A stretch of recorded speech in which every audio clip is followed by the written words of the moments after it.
우리가 흔히 쓰는 말 중에 영성이라는 단어가 있죠. 근데 막상 그게 뭐냐고 물어보면 사실 딱 부러지게 설명하기가 참 어려워요. 그래서 오늘 이 영성이라는 개념의 진짜 의미를 찾아 2000년이라는 긴 시간을 거슬러 올라가는 여정을 한번 떠나보려고 합니다. 혹시 위대한 침묵이라는 다큐멘터리 영화 보신 적 있으세요? 알프스 산속에 있는 한 수도원의 일상을 정말 아무런 설명이나 배경음악 없이 그냥 쭉 보여주는 영화인데요. 화면을 가득 채우는 건 오직 끝없는 침묵, 그리고 그 속에서 살아가는 수도사들의 모습뿐입니다. 이런 장면을 보고 있으면 자연스럽게 이런 질문이 떠오르죠. 아니, 이 사람들은 도대체 왜 저런 삶을 선택하는 걸까? 모든 게 부족해 보이는 저 창살 없는 감옥 같은 곳으로 스스로 걸어 들어간 이유가 뭘까?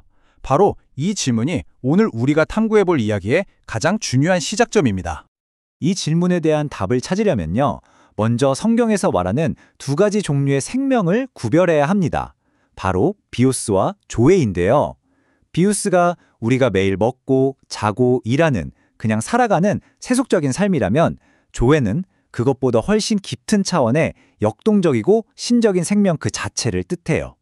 영성을 향한 탐구는 사실 이 조회를 찾아 떠나는 여정이라고 할 수 있습니다. 자, 그럼 이제 본격적으로 한번 시작해 볼까요? 오늘 우리가 함께 따라가 볼 여정의 지도입니다. 이 영성을 향한 질문의 답이 어떻게 변해왔는지 그 흥미로운 흐름을 같이 한번 따라가 보시죠. 그러니까 영성을 찾는다는 건 처음부터 뭔가 다른 종류의 삶을 찾는 거였어요. 단순한 생존, 즉 비오스를 넘어서서 하느님의 생명력인 조회와 연결되고 싶다는 그런 강렬한 갈망이었던 거죠. 초기 교회의 위대한 스승이었던 성 이레네오의 말을 빌리자면요. 영성은 그냥 머리로 하는 공부 같은 게 아니었어요. 이건 한 사람의 몸과 혼, 영, 그러니까 존재 전체가 완전히 새로운 삶으로 들어가는 말 그대로 총체적인 변화였죠. 성령께서 주시는 선물로 우리 존재가 하느님의 생명으로 가득 차게 된다고 믿었던 겁니다. 자, 그럼 이제 첫 번째 큰 전환점으로 가보겠습니다. 로마 제국이 혼란에 빠지면서 세상이 시끄러워지자 어떻게 영적인 삶을 살 것인가? 라는 질문에 대한 첫 번째 대답이 나왔는데 이게 아주 급진적이었어요. 바로 세상을 등지고 떠나는 것이었습니다. 이 새로운 삶의 방식을 처음 시작한 사람들이 바로 사막의 교부들이라고 불리는 사람들이에요. 처음에는 성 안토니오처럼 혼자 사막으로 들어가서 기도하는 은수 생활로 시작했는데요.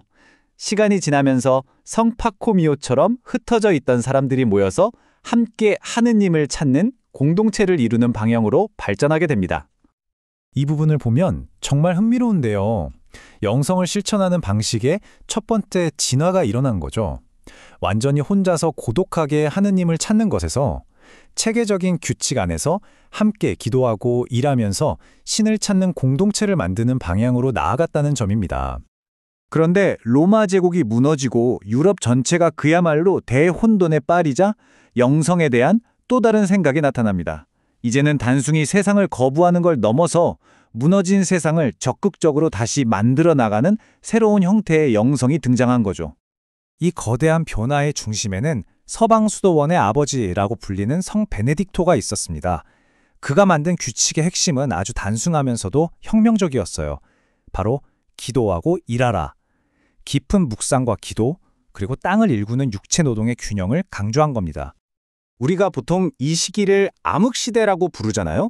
근데 사실 그건 정말 오해입니다. 이 수도원들은 어두운 세상 속에서 문명을 지키는 등대 같은 역할을 했거든요. 이 공동체들이 당시에 어떤 일들을 했는지 알게 되면 정말 깜짝 놀라실 거예요. 한번 보세요. 정말 대단하지 않나요? 이 수도원들은 결코 세상과 떨어진 곳이 아니었어요. 고대 그리스, 로마의 지식을 밤새 필사해서 지켜냈고 새로운 농업 기술을 개발했어요. 최초의 학교와 병원도 바로 여기서 시작됐죠. 말 그대로 수백 년 동안 학문과 기술, 그리고 사회복지의 중심지, 인큐베이터 역할을 톡톡히 해낸 겁니다. 자, 그런데 시간이 흐르고 교회가 점점 부유해지고 권력의 중심에 서게 되자 또 다른 목소리가 나오기 시작합니다. 진정한 영성은 저 높은 수도원 담장 안에 있는 게 아니다라고 외치는 새로운 개혁가들이 등장한 거죠. 12세기와 13세기에 프란치스코회나 도미니코회 같은 탁발 수도회가 나타나면서 새로운 해답을 제시합니다. 이들의 주장은 정말 파격적이었어요. 영성은 세상을 떠나는 게 아니라 오히려 세상 가장 낮은 곳으로 들어가 가난한 사람들과 함께 살면서 발견되는 거라고 말이죠. 이 새로운 운동들은 말 그대로 영성을 수도원 밖, 거리 한복판으로 끌어냈습니다. 프란치스코회는 철저한 가난을, 도미니코회는 지적인 탐구와 설교를 무기로 삼았죠. 나중에 예수회 같은 경우는 아예 정해진 수도복이나 공동 기도 시간 같은 전통적인 틀을 벗어던지고 세상 속에서 더 적극적으로 활동하는 방식을 택했습니다. 자, 이제 시간을 훌쩍 뛰어넘어 현대로 와보겠습니다. 이 기나긴 흐름이 오늘날 우리 세상에서는 또 어떤 모습으로 이어지고 있을까요? 현대에 이르러 영성은 또 한 번 새로운 의미를 갖게 됩니다. 우리가 지금까지 함께 걸어온 여정을 한번 정리해 볼까요? 처음에는 세상을 떠나는 것에서 시작했죠. 그러다가 무너진 세상을 다시 건설하는 방향으로 나아갔고, 다음에는 세상 속으로 직접 뛰어들었습니다. 그리고 마침내 장소나 형식이 아니라 각자의 내면에서 하느님과 개인적인 관계를 맺는 것을 중요하게 생각하는 시대로 오게 된 겁니다. 하지만 이야기가 여기서 끝나면 좀 시시하겠죠? 영성은 개인의 내면적인 문제다라는 이 현대적인 생각이 과연 최종적인 정답일까요? 몇몇 현대 신학자들은 여기에 아주 도발적인 질문을 던집니다. 어쩌면 우리가 뭔가 중요한 걸 놓치고 있는 건 아닐까 하고 말이죠. 한현대 신학자는 이렇게 주장합니다. 진정한 영성이란 마치 다리가 세 개에 달린 의자 같아서 이 세 가지 관계가 모두 있어야만 바로 설 수 있다는 거예요.